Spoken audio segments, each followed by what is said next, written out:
La parole est à Monsieur André Chassaigne.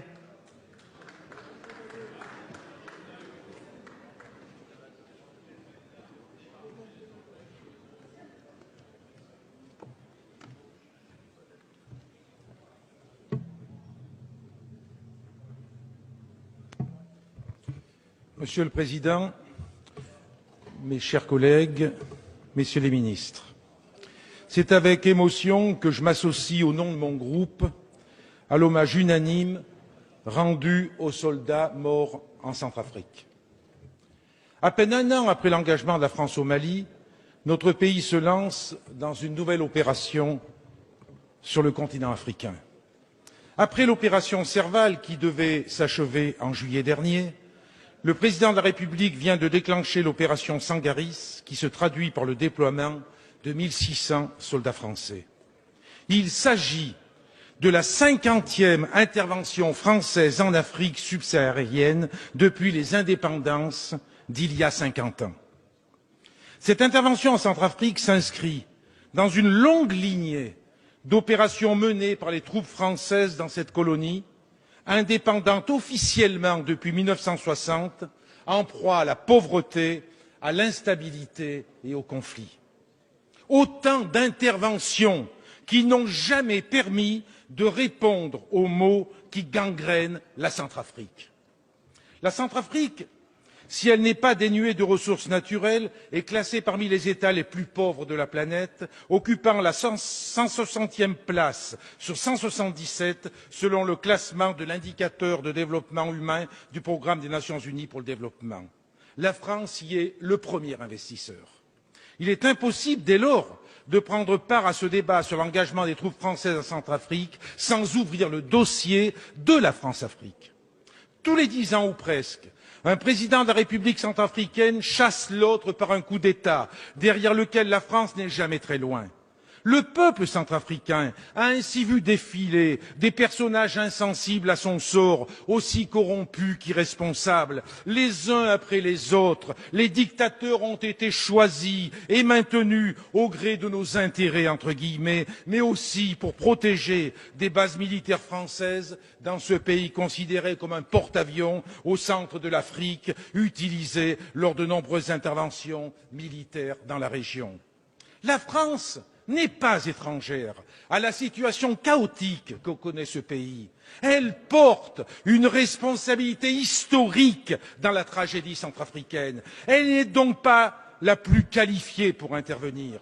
C'est un paramètre que nous ne pouvons pas ignorer, même si, je le dis clairement, il n'est pas question de tergiverser pour la protection des populations civiles, premières victimes des violences sanglantes qui déchirent ce pays. Monsieur le ministre des Affaires étrangères a déclaré face à la communauté française de Bangui le 13 octobre dernier, je cite, « Sachez que l'amitié traditionnelle qu'a portée la France à la Centrafrique, nous voulons la manifester de nouveau pour aujourd'hui et pour demain. » Pourtant, notre histoire commune est marquée par de sombres affaires. Nous gardons en mémoire le pitoyable sacre de l'ancien sous-officier de l'armée française devenu l'empereur Bokassa Ier en présence de la diplomatie française. Malgré ce soutien, le président Valéry Giscard d'Estaing a décidé de débarquer son ancien ami devenu trop encombrant, incontrôlable, qui menaçait nos intérêts pour installer au pouvoir le président David Dacko pour ensuite favoriser la dictature du général Kolimba. Il sera remplacé par le dictateur Ange Félix Patassé, qui sera quant à lui chassé du pouvoir en mars 2003 par le général Bozizé, un jeu de chaises musicales orchestré par l'ancienne puissance coloniale. En 2007, face à la multiplication des mouvements rebelles sous influence soudanaise et tchadienne, les parachutistes français sautent sur Birao, dans le nord de la République centrafricaine. C'est de ce nord musulman qu'est venue en décembre 2012 l'offensive des rebelles de la Séléka qui, le 24 mars dernier, porta au pouvoir Michel Djotodia. Dans un réflexe hérité de l'histoire, le président Bozizé avait vainement appelé à l'aide la France avant de prendre la fuite. C'est ainsi que l'actuel président centrafricain, est arrivé au pouvoir avec le soutien des rebelles de la Séléka qui sont devenus ses propres ennemis, Michel Djotodia qui en appelait à la France après avoir dissous la coalition rebelle de la Séléka. Aussi, au regard de notre histoire en Centrafrique, on peut légitimement s'interroger sur les différentes motivations d'une nouvelle intervention dans l'ancienne colonie. L'ordre du jour réel du sommet pour la paix et la sécurité en Afrique qui s'est tenu à Paris il y a quelques jours était clair. Avant de parler de paix et de sécurité, Paris et ses alliés du continent africain se sont intéressés à leurs préoccupations économiques et financières. Ce sommet est avant tout une offensive diplomatique pour la sauvegarde des intérêts de la France en Afrique. Riche de ses ressources naturelles, mines d'or, de diamants, de mercure, d'uranium, de fer, mais aussi culture du manioc, de bananes, de maïs, de café, de tabac, de coton, de canne à sucre, une forêt de 3,8 millions d'hectares aux essences précieuses, la République centrafricaine suscite l'intérêt du monde des affaires et du monde politique. Pourtant, ce n'est pas de cet intérêt dont le peuple centrafricain a besoin. Le peuple centrafricain a besoin que nous l'aidions à profiter pleinement de ses richesses et que nous l'aidions à mettre fin à la situation de confiscation du pouvoir politique et économique aux mains de quelques-uns, car les germes de la crise actuelle sont aussi d'essence économique et sociale.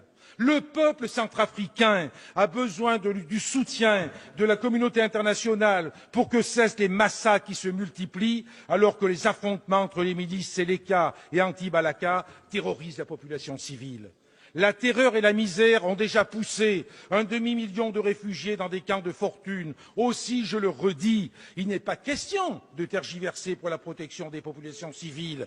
Pour autant, il convient d'agir avec discernement pour ne pas reproduire les erreurs du passé. C'est pourquoi, dans les circonstances que je viens d'évoquer, il revient aux Africains et à toute la communauté internationale d'aider ce peuple en danger. Or, derrière l'unanimité de la résolution onusienne autorisant le recours à la force, la réaction internationale est en réalité d'inspiration franco-française et sa teneur est purement militaire. En effet, le texte adopté par les 15 pays membres du Conseil sur proposition de la France autorise les soldats en Centrafrique à, je cite, prendre toutes les mesures nécessaires pour soutenir la MISCA dans l'accomplissement de son mandat. Dans ce cadre, la France va tripler son contingent sur place. L'Afrique demeure bien un terrain d'action militaire pour la France, ce qui fait d'ailleurs regretter à Amnesty International et à la Fédération internationale des ligues des droits de l'homme l'absence de mise en place plus rapide d'une véritable force de mission de la paix des Nations unies. Vous l'avez compris, nous avons, pour qualifier le sentiment qui nous anime, un réel malaise face à cette intervention. Nous pensons en effet que la France n'a pas vocation à jouer le rôle de gendarme de l'Afrique. Les valeurs anticoloniales, toujours défendues par les communistes, nous l'interdisent. Ces valeurs de solidarité doivent, au contraire, nous pousser à mettre sur pied un partenariat équitable et durable, un système d'aide au développement plus efficace, plus proche des populations. Ces valeurs nous obligent également à rompre définitivement avec la France-Afrique et à encourager les démocrates africains et les diasporas militantes pour faire tomber les honteuses tyrannies africaines qui n'ont que faire des peuples qui ne cessent de s'appauvrir. Ces dictatures qui préfèrent défendre des intérêts des firmes privées tentaculaires exploitant aujourd'hui 80% des gigantesques gisements africains et dont les bénéfices sont rapatriés dans des paradis fiscaux. Notre pays a une dette morale considérable envers le peuple de Centrafrique, une dette qui nous oblige à reconnaître que nous n'étions pas les mieux à même pour intervenir dans la situation dramatique qui le frappe.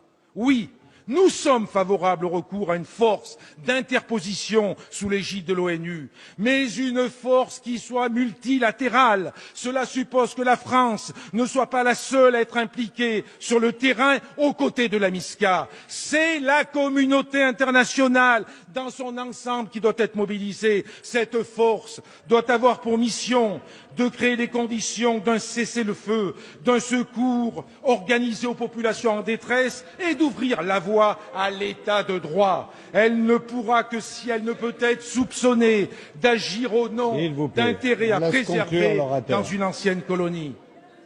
C'est un lanceur d'alerte que je m'adresse aujourd'hui à vous. Les interventions militaires françaises vont à contre-courant de l'histoire. La mission de la France, c'est de défendre la stabilité et la paix des peuples en Afrique. Notre pays n'a pas vocation à défendre des dictatures et des États artificiels. La mission de la France, pour être en harmonie avec ses valeurs et ses idéaux des Lumières, n'est pas d'être le gendarme de l'Afrique. Elle est de remiser les visions géostratégiques nées du temps de la colonisation pour en écrire d'autres, respectueuses des peuples, respectueuses de leurs richesses, respectueuses de leur souveraineté. Chers collègues, c'est ainsi que la France grandira. Merci, Monsieur Chassaigne.